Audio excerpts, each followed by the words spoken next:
If you like this edition and you want to know more about the topic and understand it in detail, head on to pallavisegel.com to see the full video on the topic. In our previous cap table episode, we had covered the fundamentals, what cap tables are, how dilution works, the difference between common and preferred shares, and why you need to track your safes and convertible notes very carefully. Today, we are going a step further because once you understand the basics, the real challenge becomes how do you strategically optimize your cap table across multiple rounds to maximize the founder value while maintaining control and incentivizing key members. Let's start with the advanced dilution modeling, the multi-round frame. The basic cap table management tracks current ownership, but the advanced cap table strategy models dilution across multiple future scenarios to optimize the long-term value. The 5-round dilution model. You need to build scenarios by modeling ownership through current state. Next round, which might be Series A or a seed round. Series A if the current one is pre-seed or seed round. Series B, and finally the exit scenarios. This brings us to the strategic equity negotiations. The basic cap table management accepts the standard terms. However, advanced founders negotiate equity structures that preserve control and optimize for their specific situation. Let's talk about the founder control preservation framework in terms of 3 stages.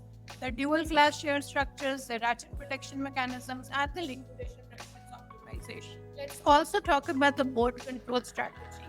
Try to maintain founder majority as long as possible. Use observer seats instead of voting seats for early investors. A pro technique out here is to make sure that the independent board member selection rights are with you. There is always a control and capital trade-off that is going on. High control might mean lower capital, but longer runway to prove value and maintain authority. This brings us to the advanced option pool strategy. Now, basic cap table management creates a standard 10 to 15% option. But when you're talking about advanced strategy, it optimizes for option pool size, timing, and allocation for maximum team motivation and minimum founder dilution. When you're talking about the strategic option pool framework, you have your dynamic pool sizing strategy, you have advanced timing optimization, and strategic allocation hierarchy. Let's start with the dynamic pool sizing strategy. When you're talking about pre-revenue, it is 10 to 12% pool, it's a smaller team and low market rates. But when you're talking about revenue traction, it is 15 to 20% pool, competitive hiring, and key executive roles. When you're talking about the scale stage, it is more about a 20 to 25% pool for senior talent and retention focus. This brings us to the strategic allocation hierarchy, wherein you're talking about C-level executives, VP level hires, senior individual contributors, or junior contributors. And then there is the vesting schedule. Now, the standard vesting time is 4 years with a 1-year cliff. But you can also have performance-based vesting acceleration, wherein you can add performance milestones and accelerate the vesting. Let's also talk about the complex cap table structures, wherein you talk about the international as well as multi-entity strategies.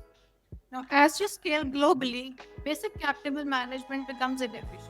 Advanced founders navigate complex international structures and multi-entity ownership.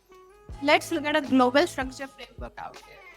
Starting with the Delaware holding company strategy. Now, a US parent company helps in investor familiarity.